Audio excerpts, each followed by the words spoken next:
오늘도 클릭해주셔서 감사합니다. 구독과 좋아요 부탁드립니다.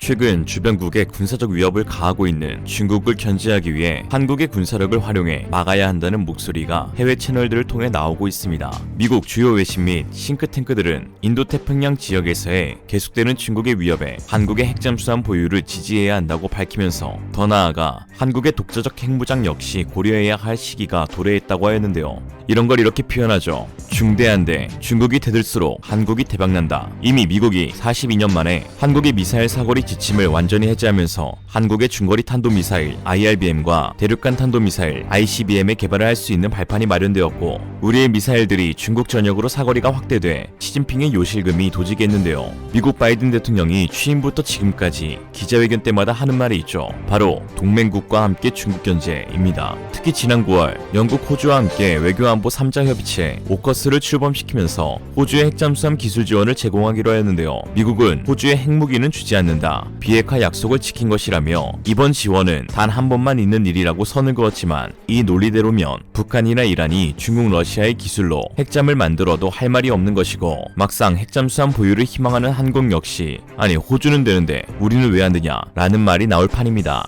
그러니 이유 등에서 미국이 판도라의 상자를 열었다고 지적하는 것도 이런 이유 때문이죠. 그러니까 우리는 왜 안 되는데, 사실 우리는 가만히 있는데 어차피 만들 거니까 해외에선 한국도 핵잠 만들어야지라며 더 난리법석을 떨고 있습니다. 최근 아시아태평양 리더십 네트워크 일명 APLN은 지난달 공개한 오커스 기피보기 아시아태평양 지역에 대한 위험과 이익이라는 제목의 보고서에서 미국과 영국이 호주의 핵추진 잠수함 기술을 지원하기로 한 결정이 규칙을 어긴 것으로 간주될 경우 국제사회에 파장이 크게 나타날 것이라며, 특히 전문가들은 한국군의 안보 방침에도 큰 영향을 줄 것으로 예상하는데, 한국은 호주, 일본과 달리 핵무기 개발을 선호하는 여론이 높고, 최근 핵 보유국이 아닌 나라 중 세계 최초로 잠수함 발사 탄도미사일 SLBM 시험 발사를 성공적으로 치러내는 등 단기간 내 실행 가능한 핵추진 잠수함과 핵무기를 완성할 가능성을 보여줬기 때문이라고 밝혔습니다. 실제로 한국군에 의해 한국형 핵추진 잠수함의 모습이 서서히 드러나고 있는데요. 올해 초 핵추진 잠수함의 작전 요구 성능 ROC가 확정이 되기도 했습니다. ROC는 무기의 성능 범위를 정하는 단계로 군 당국은 올해 1분기 장보고3 배치 3의 ROC를 결정했는데요. 배치는 같은 종류로 건조되는 함정들의 묶음이며, 숫자는 성능 계량의 단계적 순서를 의미합니다. 여기서 장보고 3 배치 3의 ROC에 따르면 4,000톤급 핵추진 잠수함으로 개발할 계획을 밝히면서 사실상 한국의 핵잠 개발이 실제화되었는데요. 실제 무게는 잠수함 자체 무게인 경하톤수 4,000톤을 훌쩍 넘으며, 화물이나 인원을 다 태운 만재톤수로는 5,000톤 이상일 것으로 보입니다. 또 10여 발의 잠수함 발사 탄도미사일 SLBM을 탑재한다고 밝혔습니다. 진핑이 눈에 눈물이 핑. 한국의 핵잠수함 도입은 전략무기 이상의 의미가 있습니다. 누구나 가질 수 있는 것이 아니기 때문이죠.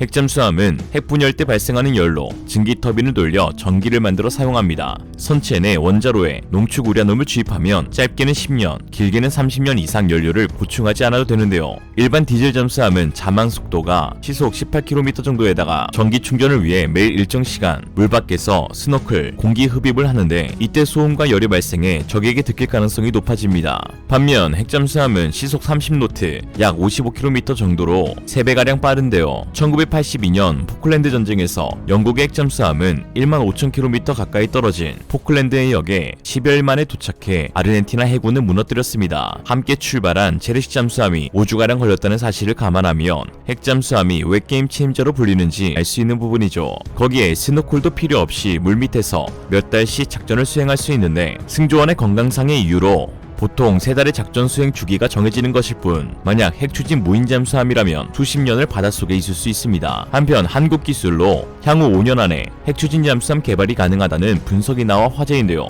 원자력계 대표 석학이자 세계 원전 수명관리 학회장인 황일순 유니스트 원자력공학부 석좌 교수는 한 언론과 인터뷰에서 한국은 5년이면 충분하다고 밝혔습니다. 한국은 지난 20년간 일체형 중수형 원자로인 스마트 원자로를 개발해왔기 때문에 구조가 크게 다르지 않은 핵추진 잠수함용 원자로 또한 5년 안에 개발할 수 있는데, 이미 인허가에 필요한 대부분의 기술은 다 개발되어 있는 상황이라고 하였죠. 특히 최근 유니스트에서 개발하고 있는 4세대 원자로 납비스무스 원자로가 동북아 해상 판도를 완전히 뒤바꿀 것으로 기대되고 있는데요. 그동안 한국은 한미 원자력 협정과 핵 확산 금지 조약의 규제로 인해 전홍축 우라늄 농축도 20% 미만 핵추진 잠수함을 추진해왔습니다. 이와 유사한 프랑스 바라쿠다급 핵잠을 자체 개발하는 것으로 가닥이 잡혔었는데요.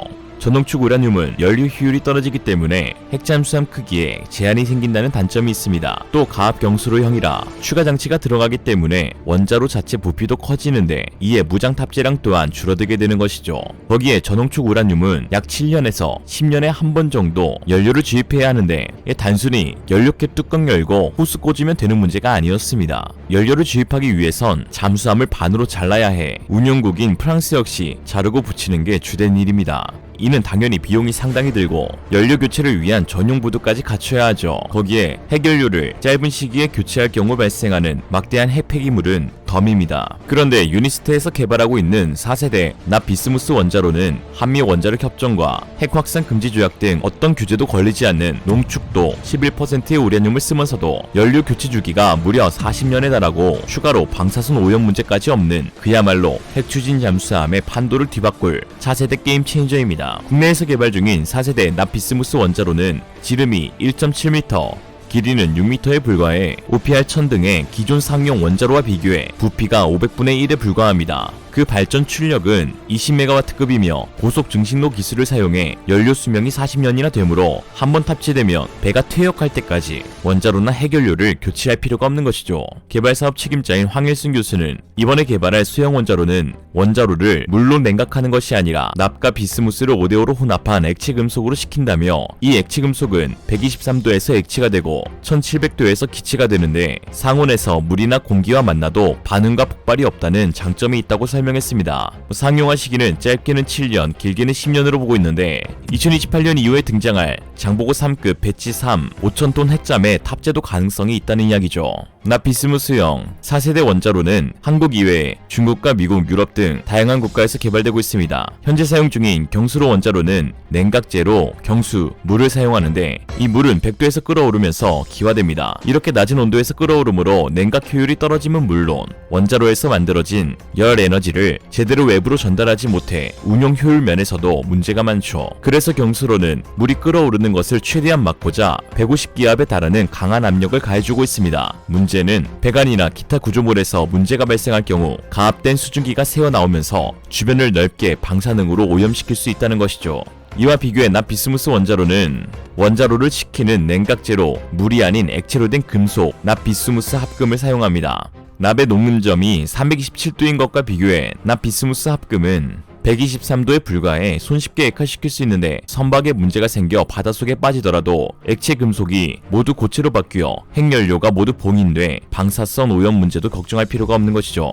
또한 납비스무스 합금은 에너지 전달 효율도 높아 원자로 냉각이 용이함은 물론 원자로에서 발생하는 열을 보다 효과적으로 운반하면서 에너지 전환 효율이 아주 높습니다. 특히나 만약 원자로 체계에 문제가 발생하면 납비스무스 냉각 체계에 가해지는 열을 끊어버리면 곧바로 납이 굳어지면서 원자로를 완전히 납으로 덮어버리게 되는 것이죠. 납은 현존하는 최고의 방사능 차단 재료이므로 설사 원자로 사고가 발생해도 탑재한 선박만 격리시키면 대부분의 위험성이 사라지게 됩니다. 한국기술진의 숭고한 노력 끝에 개발될 4세대 원자로는 우리군의 핵심 자산이 될 것입니다. 4세대 원자로를 탑재한 한국형 핵추진 잠수함은 중국과 일본이 노리고 있는 한국령의 2호도와 7광구 그리고 독도를 지키게 될 핵심 안보 무기입니다. 이처럼 한국의 우수한 기술력과 군사력 증대의 필요성이 함께 주목을 받으면서 최근 미국 워싱턴 DC주와의 분위기도 달라지고 있습니다. 북한 또한 핵잠을 개발한다고 밝혔고 중국의 핵잠수함은 연일 남중국해와 인도태평양 지역을 헤집고 다니고 있습니다. 중국 선박들은 각종 폐기물과 쓰레기를 바다에 버리는 것으로도 유명하죠.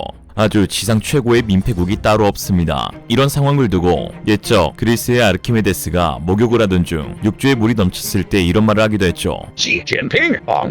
이에 중국에 계속되는 군사적 위협을 막기 위해서 실질적으로 한국의 핵잠 보유를 인정하자는 여론이 미국 의회에서도 나오고 있는 것이죠. 정부 소식통은 미국 정부가 최근 한국 핵잠에 대해 전향적으로 검토하는 것으로 알고 있다며 한미는 매년 11월 초에 열리는 한미안보협의회에서 핵잠 문제를 본격적으로 논의할 가능성이 점쳐지고 있다고 하였습니다. 또한 거기에 한국이 새로운 지정학적 상황에 맞춰 독자적 핵무장을 할 수도 있으며 미국이 이를 지지해야 한다는 주장도 미국에서 제기되기 시작했습니다.